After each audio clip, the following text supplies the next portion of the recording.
She did not scream when she hit the water. That is the part nobody talks about.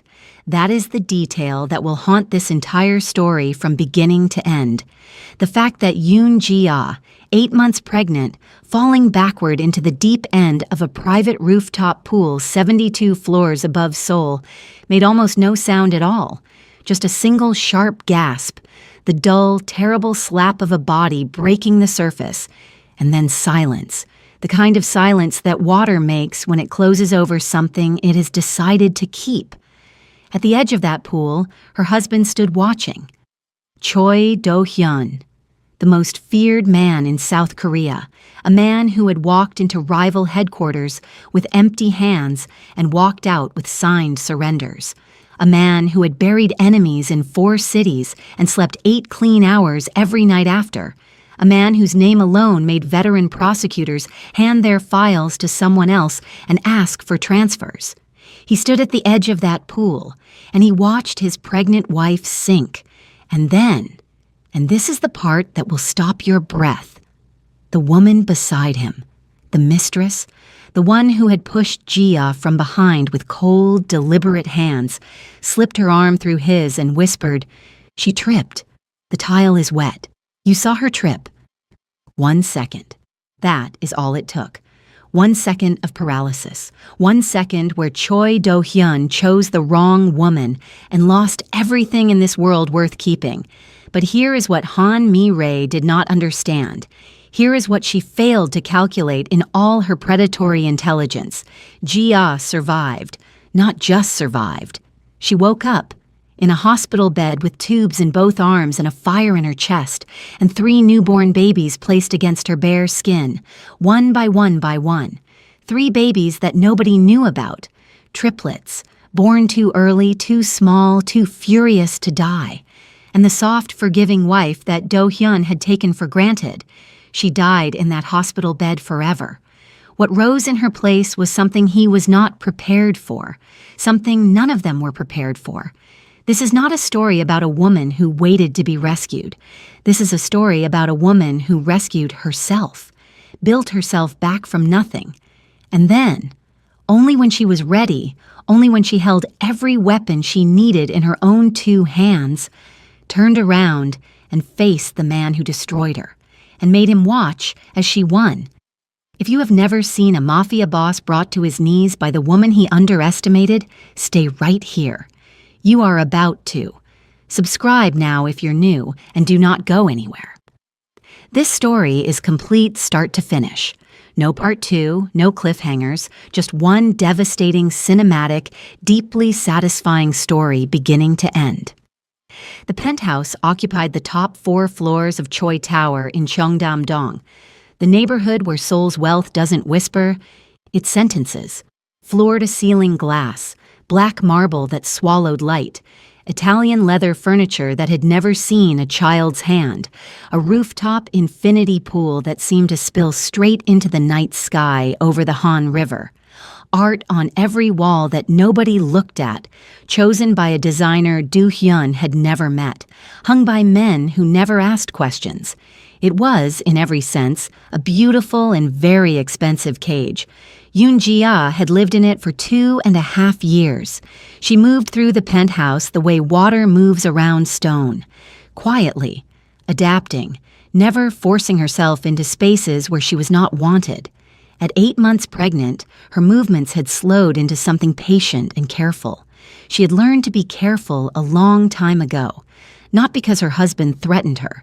Choi Do-hyun was not the kind of man who raised his hand to women in his own house. His cruelty was far more refined than that. He simply did not see her. She could walk into a room where he sat reviewing documents, and he would not look up.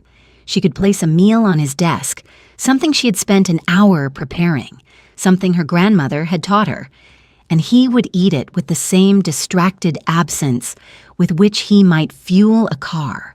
She could ask him a direct question and watch his eyes register that a sound had been made and then return to his work without answering. She had tried in the beginning. She had tried conversation, tenderness, small gestures that accumulated like quiet prayers. She had tried wearing the sharp, expensive clothes that Mireille would later wear. She had tried simply being present, warm, available. Everything a wife was supposed to be. None of it reached him, because Choi Do-hyun had not married Yoon Ji-ah for love. He had married her because her father, a mid-level shipping executive who had made the catastrophic mistake of laundering money for the wrong organization, owed a debt that could not be repaid in cash, or in property, or in any currency except a daughter. The marriage was a transaction, clean, documented, delivered. Do-hyun had a wife the same way he had a penthouse, because a man of his position was expected to. He had not expected her to love him, and she had. Quietly, stubbornly, against every reasonable piece of evidence, Ji-ah had loved her husband. She had looked at the hard, carved lines of his face and convinced herself there was something worth reaching beneath them. She had watched him with his lieutenants, strategic, precise, occasionally generous in the quiet language of men who respect each other, and told herself that a man capable of loyalty was capable of love. She was wrong, or perhaps she was simply too early. Han Mi-rae had arrived 10 months before the night of the pool. She was not subtle about what she was, which was, in its own way, her genius. She did not pretend to be a friend. She did not pretend to be an associate. She presented herself as the owner of a high-end nightclub in Itaewon, a businesswoman with connections to a rival faction, a useful contact with no obvious agenda. She was beautiful in the aggressive, knowing way that turns heads in rooms full of powerful men.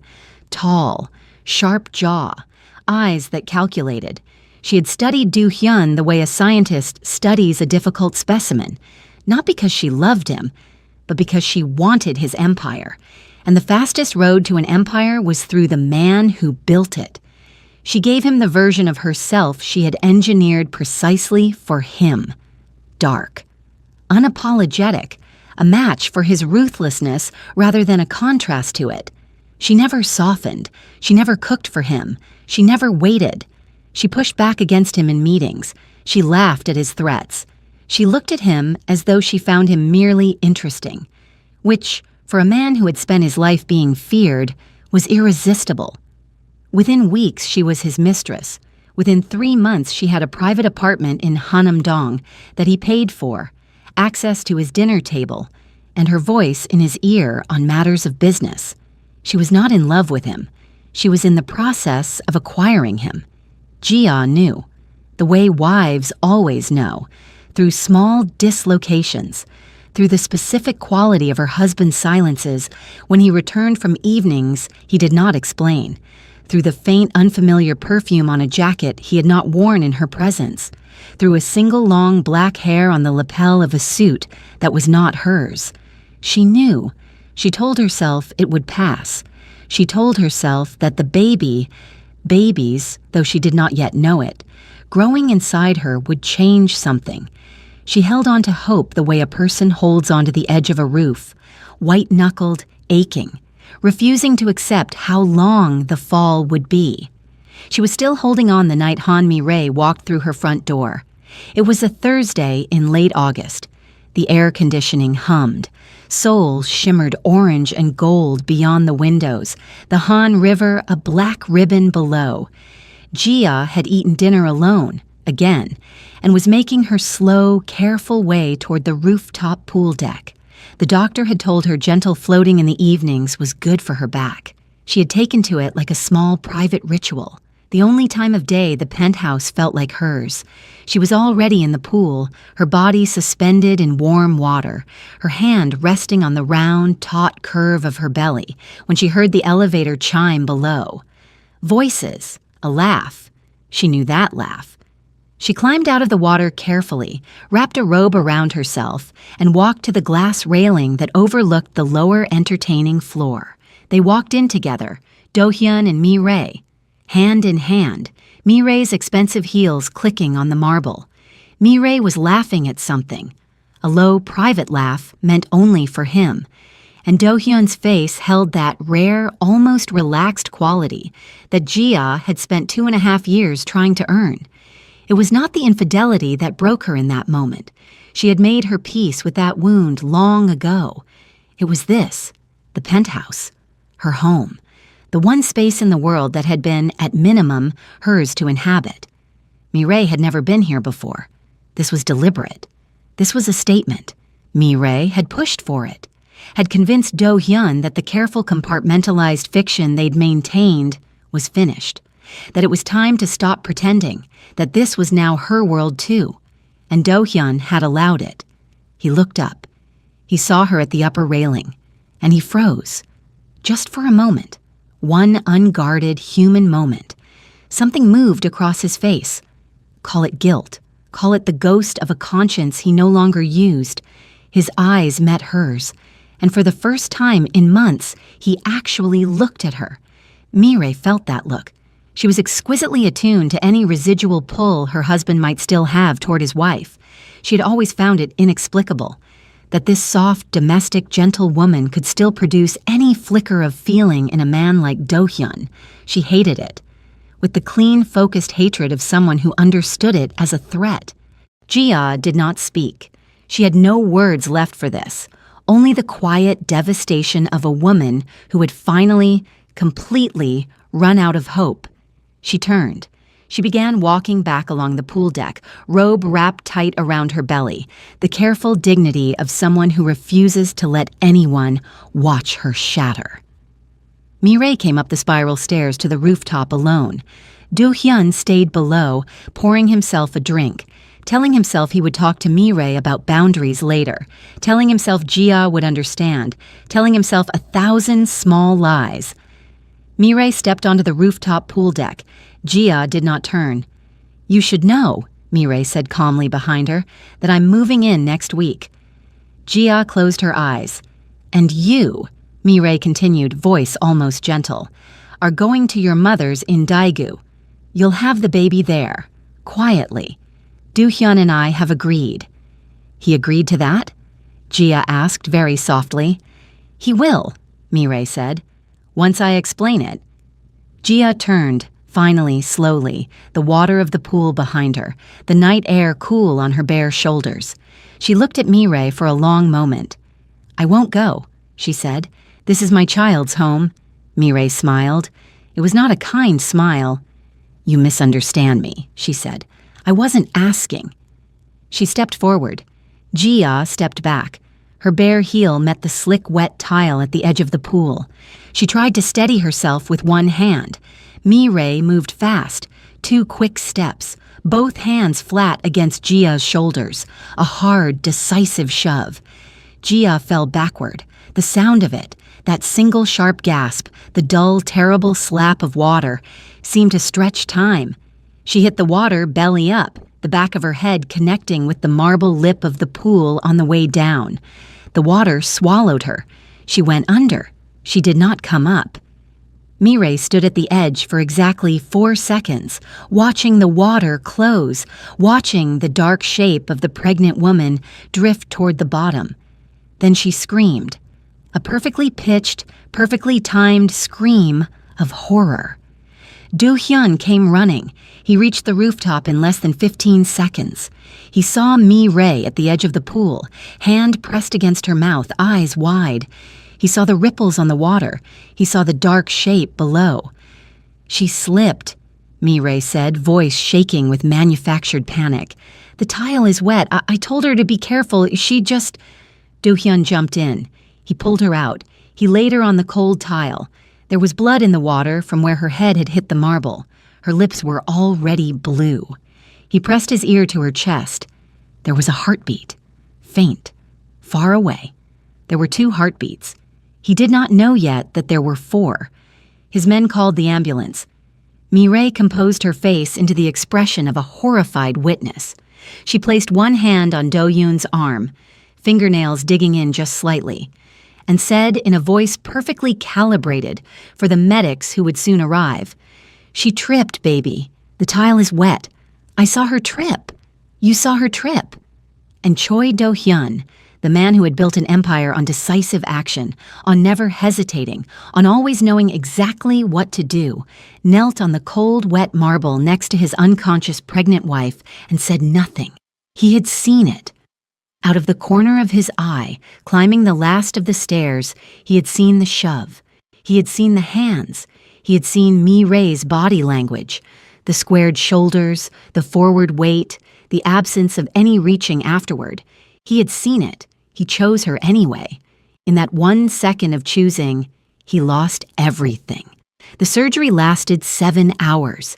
Gia had a fractured skull, water in her lungs, internal bleeding from the impact, and a placenta that had nearly torn loose from the wall of her uterus. The babies, and this was when the room truly went silent, were triplets. Not one. Not the twins the most recent ultrasound had cautiously suggested might be possible. 3. 2 girls and a boy, born at 31 weeks, each smaller than a man's forearm, each furiously, impossibly alive. The doctors called it extraordinary. They called it the kind of case that makes a career and haunts a conscience at the same time, the kind of outcome that should not have been possible, and was. Gia flatlined twice. The second time, for almost a full minute, she was clinically gone. The team brought her back both times. Dr. Seo Min-ho. The attending, a quiet, watchful man in his late 40s, who had worked in public hospitals before this private clinic, and who had therefore seen exactly what powerful men looked like when they were guilty, watched the corridor outside the operating room very carefully. He noted the expensive suits of the men who waited.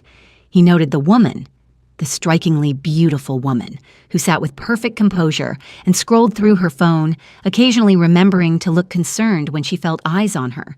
He noted the husband, who stood apart from everyone with the expression of a man performing the correct emotion from memory. Dr. Seo had not been born yesterday. He ordered extra security on Gia's room.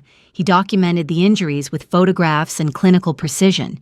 He noted that the head wound was inconsistent with a forward trip. The impact site was occipital, back of the skull, the kind of wound a person gets when they go backward, not forward. He wrote this down. He flagged the file with a personal notation he had developed over years for exactly these situations. He kept the chart locked in his office. He did not give the family the real copy. He gave them a sanitized one. When Gia woke, it was 3:47 in the morning. The room was dim. She was alone. Her first word was not Do-hyun's name. It was not even pain. She turned her head toward the nurse at the station and said very quietly, "My baby." The nurse, a young woman named Kim Hae-jin, who had been quietly briefed by Dr. Seo, leaned in close. "You have 3, she whispered, "all alive. Do you want to see them?" Gia's breath caught. 3. They brought them to her one by one. The nurse placed the first baby, a tiny red boy wired to monitors but breathing, against her chest, then his sister, then his other sister, the smallest of the 3, the one with a full head of dark hair and a face that was already, unmistakably, Do-hyun's face in miniature. Gia held each of them, and the woman she had been, the waiting woman, the hoping woman, the woman who had endured and forgiven and believed, simply ceased to exist. It was not dramatic. It was not a decision she made. It was more like a natural process completing itself. A chrysalis, finally finished. Something new looked out through her eyes. On the second day of her recovery, when Dr. Seo came to check on her, alone, having ensured no one else was in the room, she told him everything. The pool, the push, the hands flat against her shoulders, what she had seen in her husband's eyes through the water in the half-second before she lost consciousness, when he had stood at the edge and watched, what she had understood in that look. He had chosen to be blind. Dr. Seo listened without interrupting. When she finished, he was quiet for a long moment. Then he said, "I believe you, and I think we need to talk about what happens next." Dr. Seo Min-ho had a history that was not on his official resume. Before medicine, or more precisely alongside it, he had spent 6 years volunteering with an underground network that helped abused women leave dangerous situations. He knew how it worked. He knew which paperwork to falsify and which to simply lose. He knew which exits in which hospitals led to which service roads. He knew people in Busan, specifically his older sister, a no-nonsense woman named Park Bok-nyo, who ran a small guest house near Haeundae Beach and who, over the years, had quietly housed 11 women who needed to disappear. 48 hours after Jia woke up, she was gone. The timing was precise. Do-hyun's organization had been simultaneously destabilized by a rival faction in Incheon, a war that had been brewing for months and that, by remarkable coincidence, had erupted into open conflict the night of Jia's accident. 4 of Do-hyun's men had been killed in an ambush within 72 hours of the pool incident. He was occupied, furious, distracted, not watching the hospital closely enough. Park Bok-nyo's contact drove south with Jia and 3 premature infants in medically configured carriers while Seoul slept. Dr. Seo's preliminary discharge records, listing Jia as transferred to a recovery facility outside the country for specialized perinatal trauma care, would hold for at least a week before anyone thought to question them. By then, the trail would be cold. There was one witness to the escape that nobody anticipated. Lee Jun-ho, Choi Do-hyun's most loyal lieutenant, a quiet, watchful man who had been with the organization for 14 years. He had been on the lower floor of the penthouse the night of the pool, coming up to deliver a message, pausing at the bottom of the spiral stairs because he heard voices, frozen by what he could see, reflected in the polished black marble of the foyer ceiling. He had seen Mireille's hands. He had seen everything, and he had filed it away. Because Lee Jun-ho was a man who understood patience. He was not yet certain what kind of man his boss still was. He needed to know. So when he reviewed the hospital security footage 4 days later and caught the glimpse of a side exit, a service road, a nurse moving with purpose, an unmarked sedan pulling out at 2:14 a.m., he understood immediately what had happened, and he said nothing. Not to Do-hyun, not to anyone. He made one private notation of the sedan's partial plate, and then he waited. Jia arrived in Busan with no money, no documents, no plan beyond the next breath. What she had was a doctor's address, a woman named Park Bok-nyo who opened her door at dawn without asking a single unnecessary question, who looked at the 3 premature babies and immediately, wordlessly, began boiling water for sterilizing bottles, and a rage so cold and controlled it barely registered as emotion anymore. It felt more like clarity. She had her children. She had her life. Everything else could be built.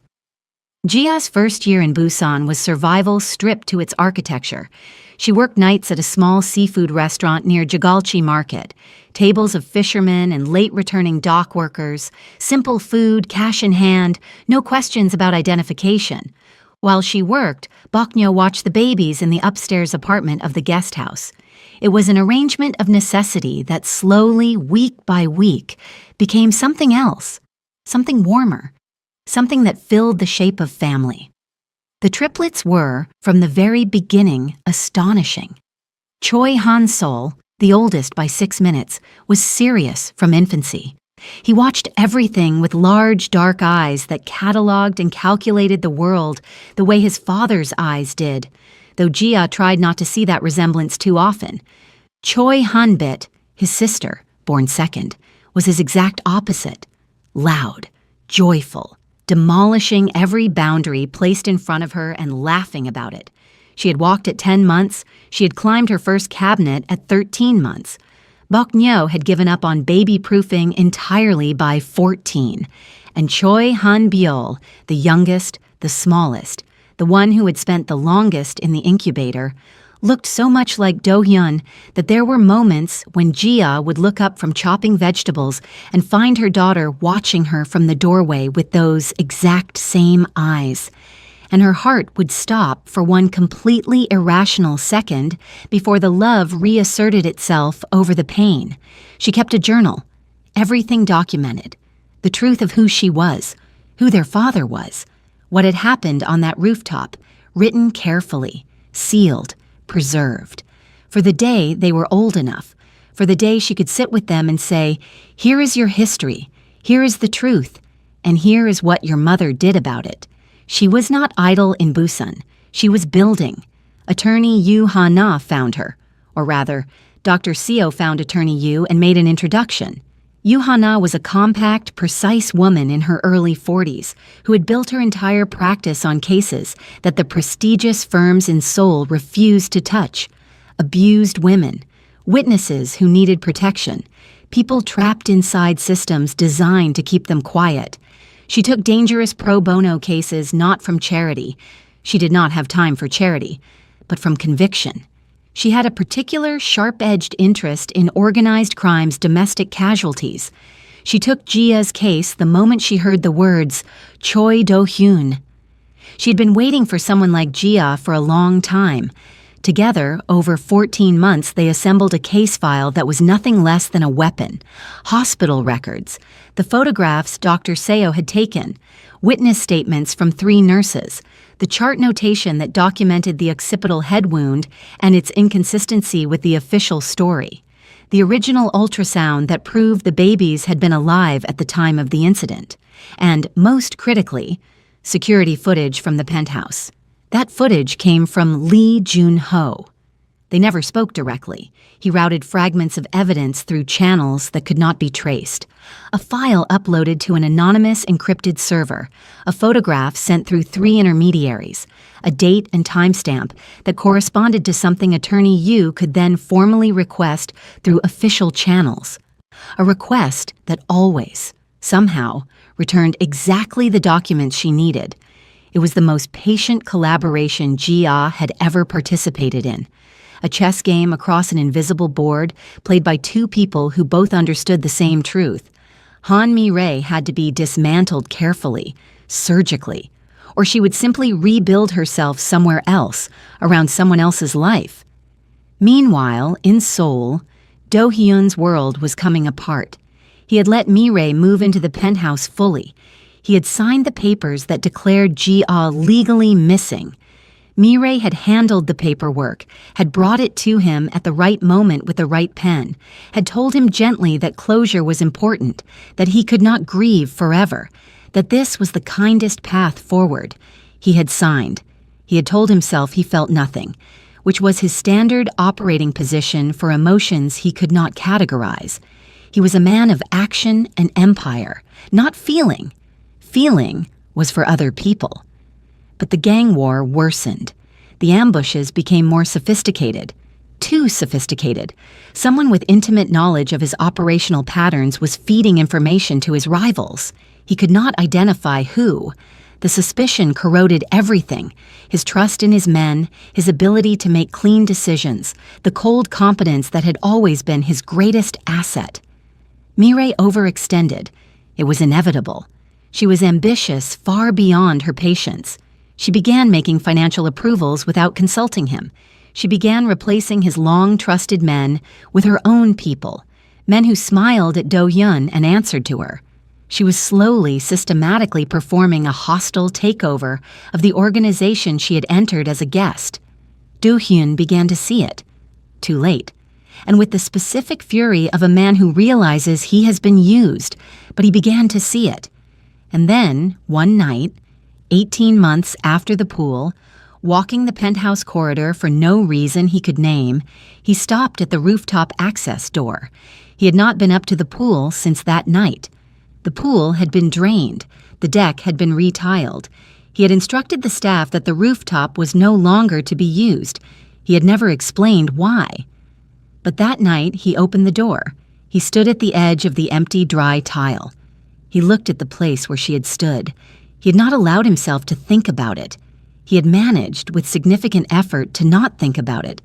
But standing on that rooftop in the dark, the memory was unavoidable. The sound of the splash, the way she had not screamed, the specific quality of his own stillness. He started drinking, not in the controlled, social way he had always drunk, in the other way, the way that does not stop when the glass is empty.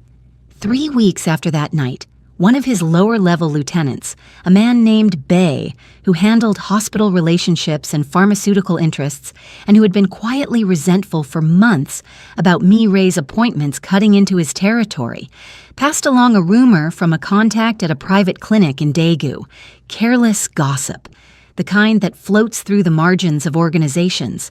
The babies had survived, not 1, 3. Do-hyun went absolutely still. 3. He had been told his wife had lost the baby. He had been told this by Mi-rae, who had been told this by a hospital contact she had bribed, who had said only what Mi-rae had instructed him to say. It had been a lie, a clean, deliberate, utterly catastrophic lie. 3 children, his children, somewhere in the world, breathing, growing, alive. The coldness in him did not become warmth. It became obsession, the kind of obsession a man like Do-hyun is actually built for. Relentless, focused, completely consuming. He began searching. He kept it private. That was the first instinct. Keep Mi-rae out of this. He did not fully understand why at first. He told himself it was operational security, the natural caution of a man who had learned not to expose vulnerabilities. But beneath the rationalization was something raw. He did not want her anywhere near this, anywhere near them. He used only 3 men, his oldest, his most trusted. Men who predated Mi-rae entirely, men who remembered what the organization had been before she arrived. Busan was large, and Jia had been careful. It took 4 months, and then, one morning in early spring, Lee Jun-ho, who had been waiting for precisely this moment, who had calculated that the right time to act was when Do-hyun was looking with the right eyes, sent a single photograph to Do-hyun's private phone. No message, no context, just an image. A woman at the Jigalchi fish market pushing a triple stroller. Her hair was shorter, cut into something practical, working woman practical, not the long, soft style she had worn in Seoul. Her face was different. Harder at the jaw, more direct in the eyes, carrying the specific expression of someone who had learned not to be startled by anything. But it was her, unmistakably.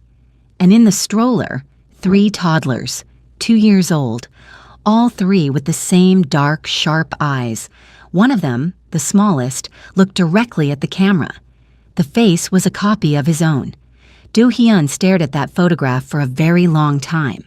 Then he stood up, put on a coat he had not worn in years, something plain, something anonymous, something that did not advertise who he was, told his driver he would not be needed, and took the KTX train to Busan, alone, for the first time in his adult life. He stood in a train car full of ordinary people, families on weekend trips, an old man reading a newspaper, 2 students sharing earbuds, and for the first time in his adult life, he felt completely, utterly at a loss. He found her on a Saturday morning. Jigalchi Market in the early hours was all salt air and fish vendor calls and the overlapping conversations of families doing ordinary life. Jia was at a stall near the center of the market, 1 child on her hip. Han Byul, the smallest one, the one who looked like him. 2 toddlers negotiating the terrain around her legs with the reckless confidence of small children who believe themselves indestructible. She was laughing. Hansel had apparently said something, some toddler non sequitur that made no sense, an enormous sense simultaneously.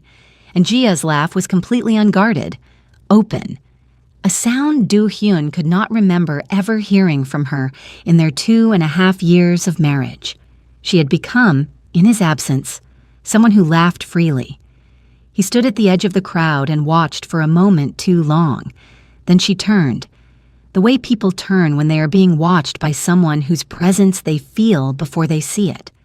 Her eyes found him with a directness that suggested some animal instinct, and every trace of warmth in her face went still. The laugh died. The open expression shuddered. The woman who had laughed a moment ago was replaced in one breath by someone entirely different. She pulled all 3 children behind her in a single fluid movement, Hansol and Hanbit gripping her legs.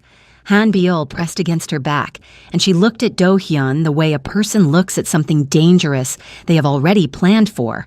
Not fear, not the flinching, desperate, hopeful look she had once worn in his presence. Something else entirely. Fury. Yes, but beneath the fury, something even more devastating. Complete and absolute contempt.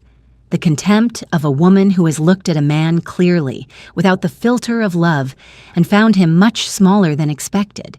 He had imagined this moment. He had imagined her shock, her tears, perhaps her anger. He had not imagined this. He said her name. Gia. She said, "You need to leave before I make a phone call that destroys your entire life." It was not a threat the way a desperate person makes threats. There was no heat in it. It was the flat, calm delivery of someone stating a fact, the same tone in which a person might announce the weather. And looking at her, at the absolute certainty in her face, Do-hyun understood something he had never truly understood before. She had already won. Whatever she had built in this city, whatever she had assembled in these 2 years, she had won. He was standing in her territory. She knew it, and she was giving him the courtesy of a warning.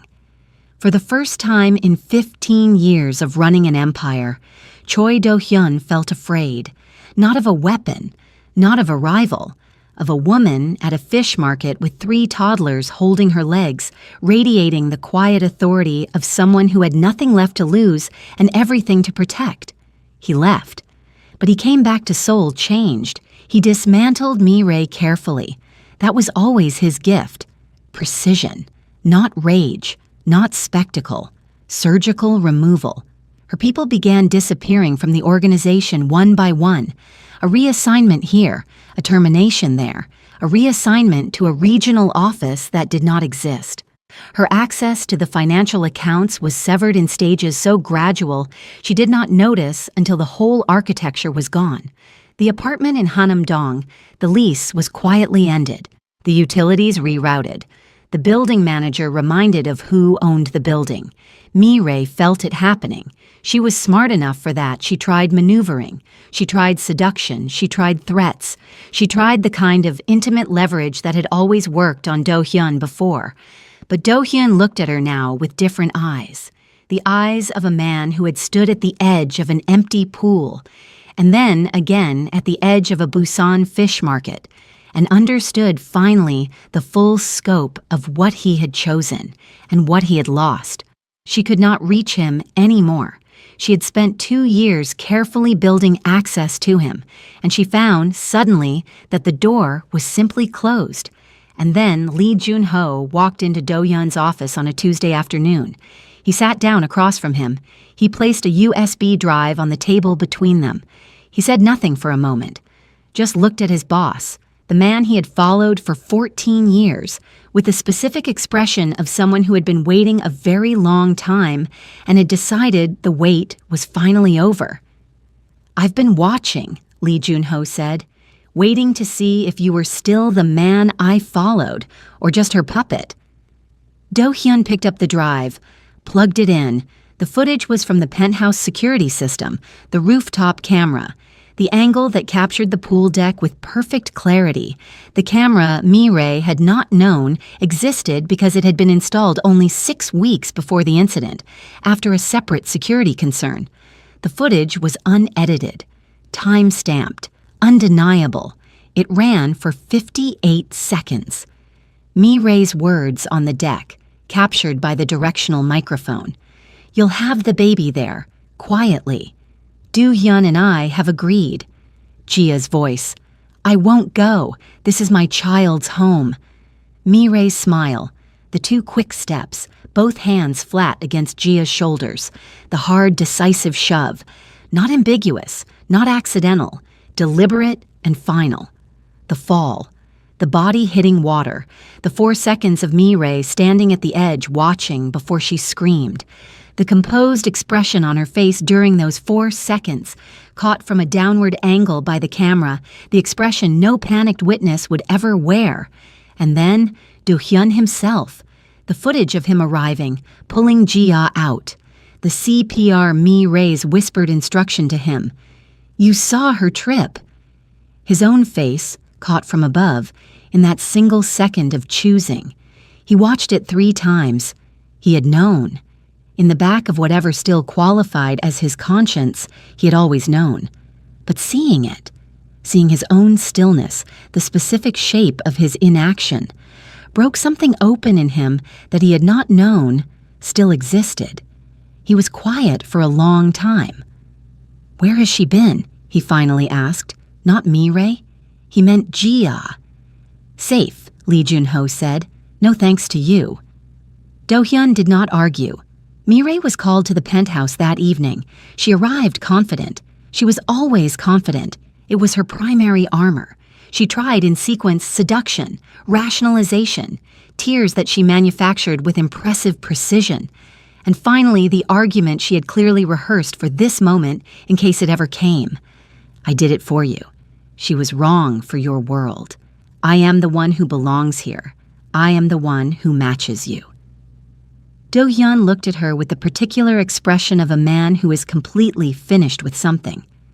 "You pushed my pregnant wife into a swimming pool," he said, "and then you lied to me about my children surviving. There is nothing after that. There is nothing you can say." She was removed from the penthouse within the hour, escorted by 4 men. Her belongings boxed and placed in a storage facility he paid 3 months on, a courtesy she did not deserve, and that he offered anyway because he was trying, incrementally, to be less of the man he had been. Han Mi-rae, cornered, desperate, running out of time and options, made one final move. She had known where Jia was for almost 6 months. She had maintained private surveillance without Do-hyun's knowledge, in case it was ever needed, in case she ever needed leverage. The kind of leverage a woman like her always wanted to have in reserve. She called the rival faction, the Incheon group that had been at war with Do-hyun's organization for almost 2 years. She offered them a location in exchange for protection and a new identity. She gave them Busan. She gave them Park Bok-neo's address. She gave them Jia. She thought she had 1 card left to play. She had not counted on Lee Jun-ho counting her cards. Lee Jun-ho had known Mi-rae might do this. He had placed 2 men in Busan 4 weeks earlier, quietly, off the books, funded from his own savings rather than organizational accounts. Not because he had been instructed to, because he was a man who thought 3 moves ahead, and because protecting Jia had become, for him, a matter of personal honor. He had also, without telling anyone, shared his concern with attorney Yoo Ha-na, who had shared a careful version of it with Jia. So when one of Mi-rae's own people, a young woman named Jang Eun-bi, who had worked for her for 3 years, who had watched Mi-rae discard 4 other loyal employees without hesitation, who had decided finally that loyalty to a person like Mi-rae was just slow self-destruction, called attorney Yoo with a warning. Attorney Yoo called Jia at 10:47 p.m., 4 hours before the men arrived. 4 hours.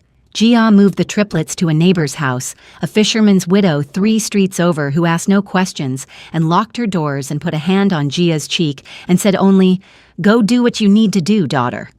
Then Jia came back to Park Bok-neo's guest house. She set up her phone to record. She sat in the small downstairs kitchen, in the seat facing the door, and she waited. When 3 armed men came through the back door at 2:51 a.m., they found a house that appeared empty. They spread through the ground floor cautiously, and then the kitchen light came on. Jia was sitting at the kitchen table, phone recording propped against a tea canister, a cup of barley tea in front of her, her hands folded on the wood. "You're on camera," she said simply, "and so are the 2 men behind you."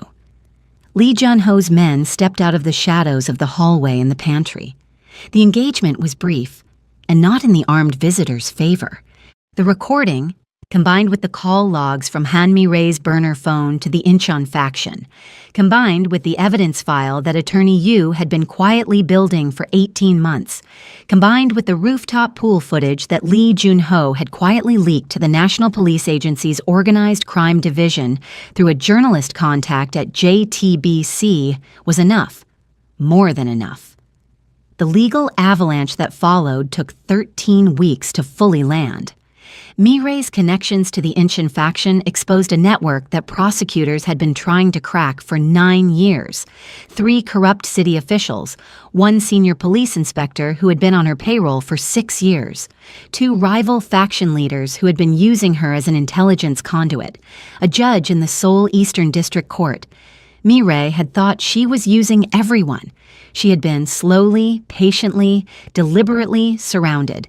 She received a 22-year sentence, attempted murder of a pregnant woman, conspiracy, racketeering, bribery, attempted murder of 3 minors. On the day of her verdict, she looked around the courtroom as though still calculating an exit. There wasn't one. She walked into the women's correctional facility at Cheongju in late autumn, in the composed and calculating expression she had always worn.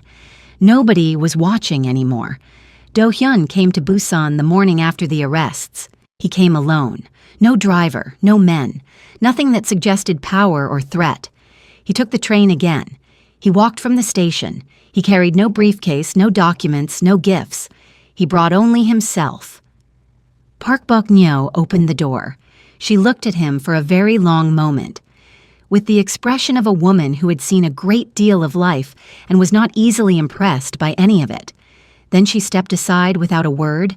The same kitchen, the same table where Gia had sat 3 nights ago with armed men coming through her door.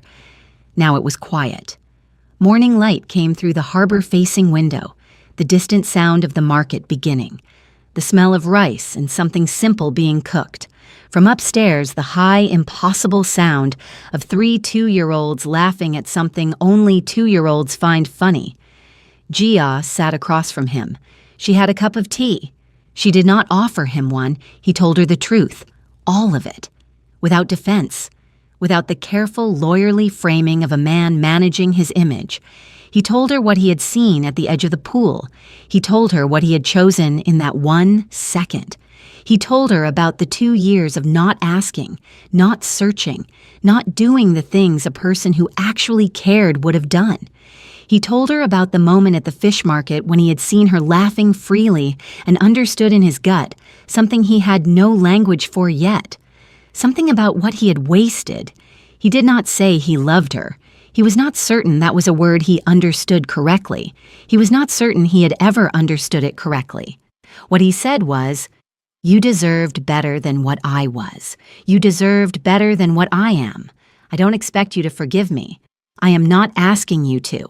I am only here so that, if you ever choose to tell our children who their father was, you can tell them he came. He came on his own. He sat at this table. He said he was sorry." Gia listened to all of it without interrupting. Her face was not soft. It was not cruel either. It was the face of a woman who had already processed all of this, who had already moved through the grief and the rage and out the other side into something more durable, something that did not need anything from him. When he finished, she said, "I know, I have the footage. I have had it for 10 months.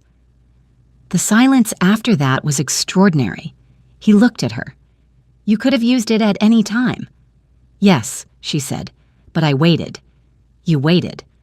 "I waited," she confirmed, "until I had everything, until there was nothing you or anyone connected to you could do to take my children or my safety away from me, until the case was airtight, the lawyer was ready, the evidence was distributed to 3 separate parties who would act on it automatically if anything happened to me, until the police had a separate file, until the press had a separate file, until even if you spent every one you have, you could not bury this story." She slid a folder across the table. He opened it. Legal documents, clean, thorough, prepared by attorney Yu with meticulous care. Full legal custody of Choi Han Sol, Choi Han Bit, and Choi Han Byol. Sole custody, documented, enforceable across jurisdictions, international notarized, apostilled, a financial settlement, substantial but not punitive, enough to raise 3 children in security, send them to the best universities, and never need anything from him again. And a formal written testimony, signed and notarized, sealed in copies distributed to 3 different authorities: the National Police Agency, the Seoul Central District Prosecutor's Office, and a journalist at JTBC. If anything happened to Jia, if anything happened to the children, it went public immediately and completely. The pool footage, the corruption network, names, dates, everything. "Sign it," she said, "and I won't burn what is left of your empire to the ground. Don't sign it, and I will." She was not bluffing. They both knew she was not bluffing. Do-hyun looked at the documents for a long time. He thought about the photograph Lee Jun-ho had sent him, the woman at the fish market laughing at something her son had said. He thought about the footage of himself standing at the edge of a swimming pool. He thought about 3 toddlers with sharp dark eyes who did not know his name and might never know it. He picked up the pen. He signed. He signed every page. He did not read them carefully. He did not need to. He trusted completely that Attorney Yu had crafted these documents perfectly. He trusted completely that Jia had earned the right to dictate every single term.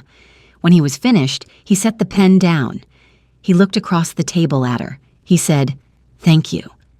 She did not ask what for. She knew, for being given a way to walk out of this room without destroying himself completely, for being given the gift of mercy he had absolutely not earned.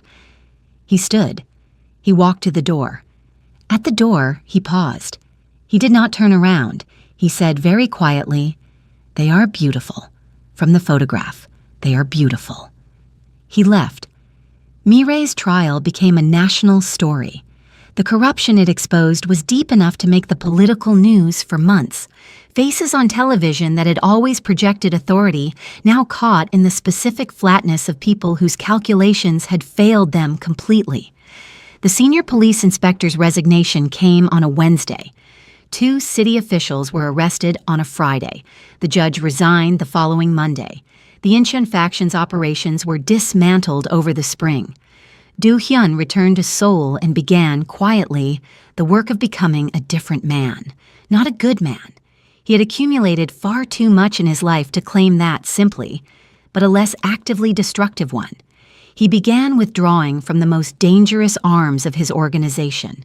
He began liquidating the assets connected to violence. The loan operations, the protection rackets, the connections to the trafficking corridors he had inherited from his predecessor and had never quite found the will to dismantle. He did this in stages, carefully.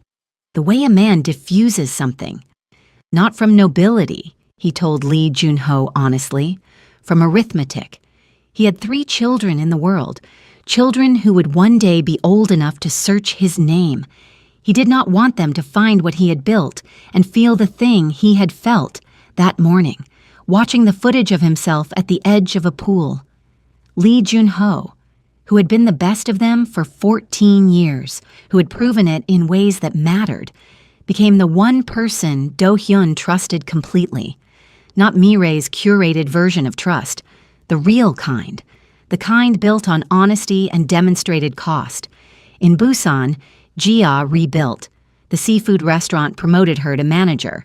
Then, 8 months later, when the previous owner retired, she bought it.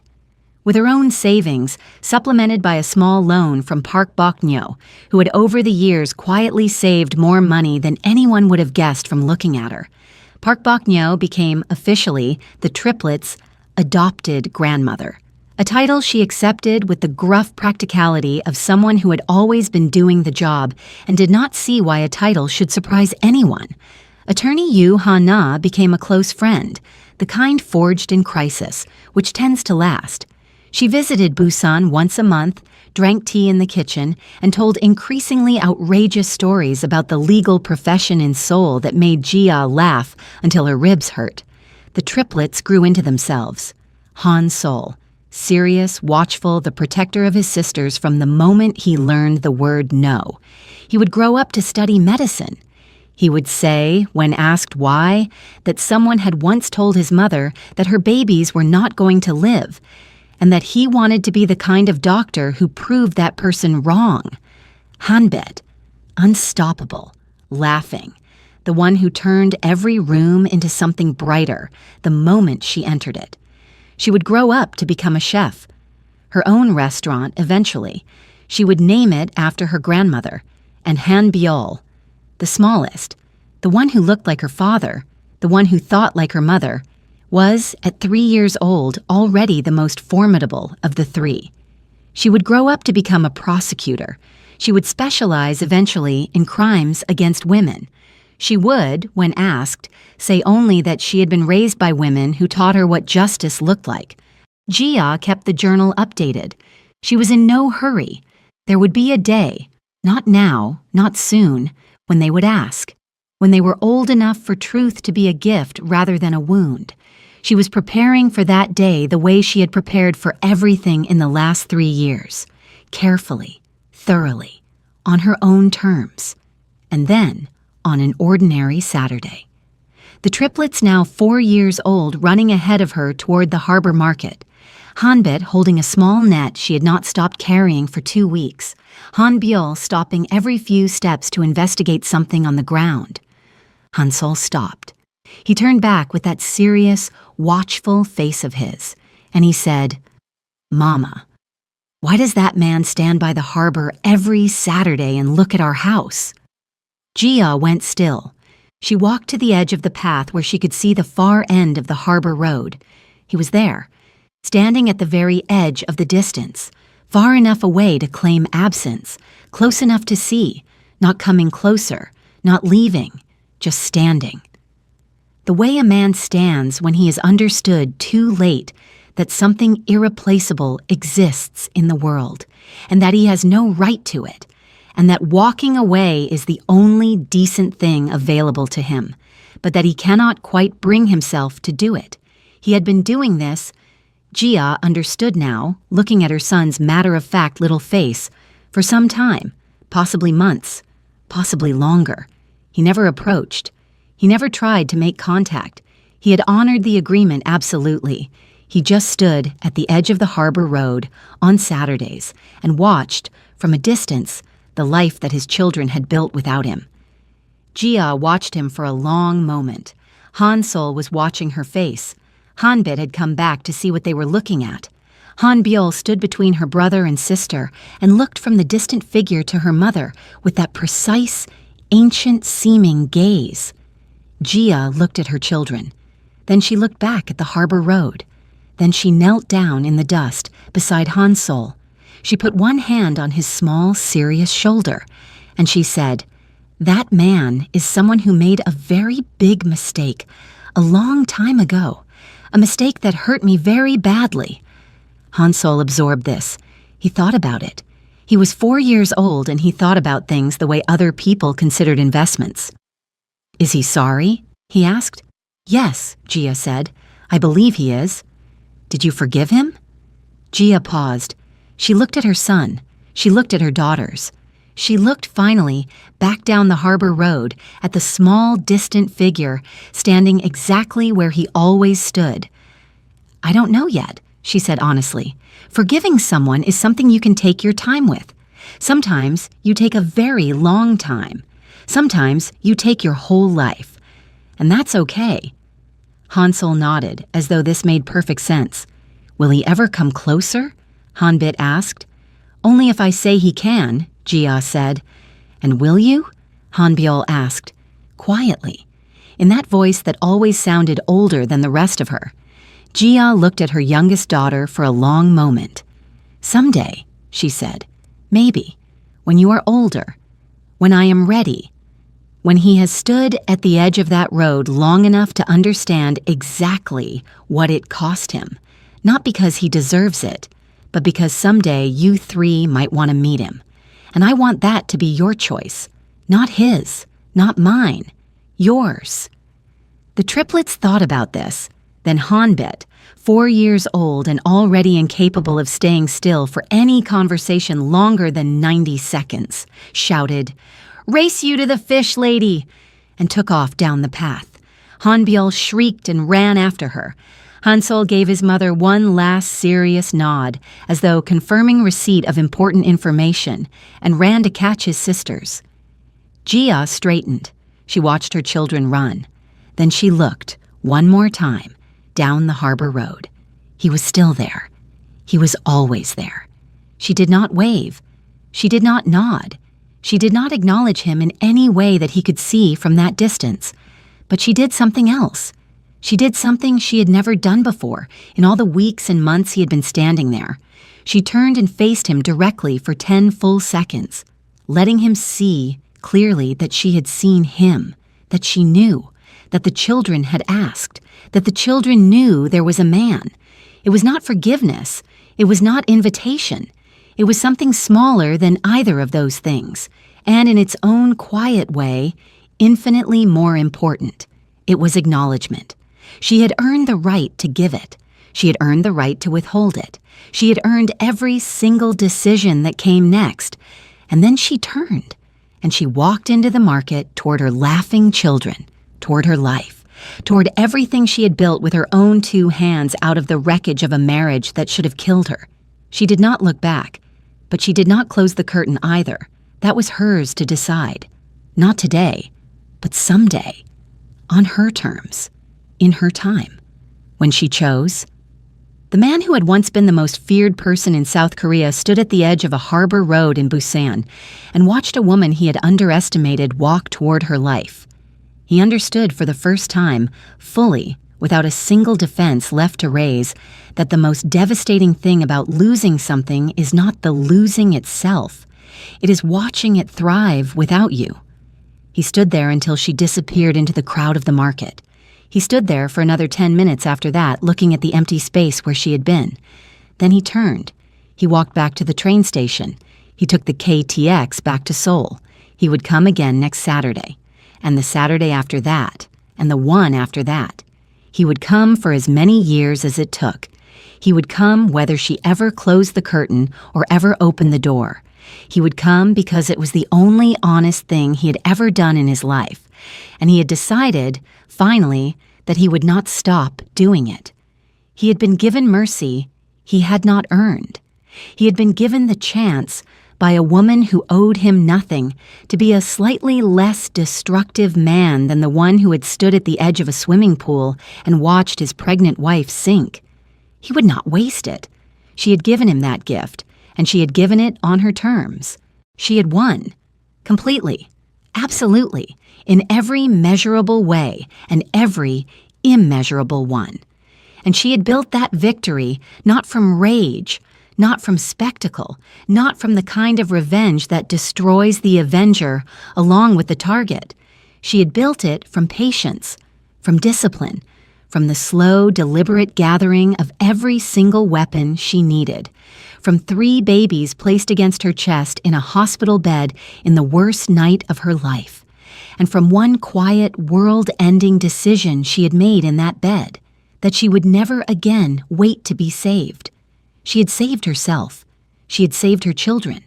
She had built a kingdom in a harbor town with her own 2 hands, and she had chosen, in the end, not to burn the man who had wronged her, but to make him watch her live, watch her laugh, watch her thrive, watch her children run barefoot through a fish market, completely free, completely whole, completely unaware of the empire they could have been born into, and the prison it would have been.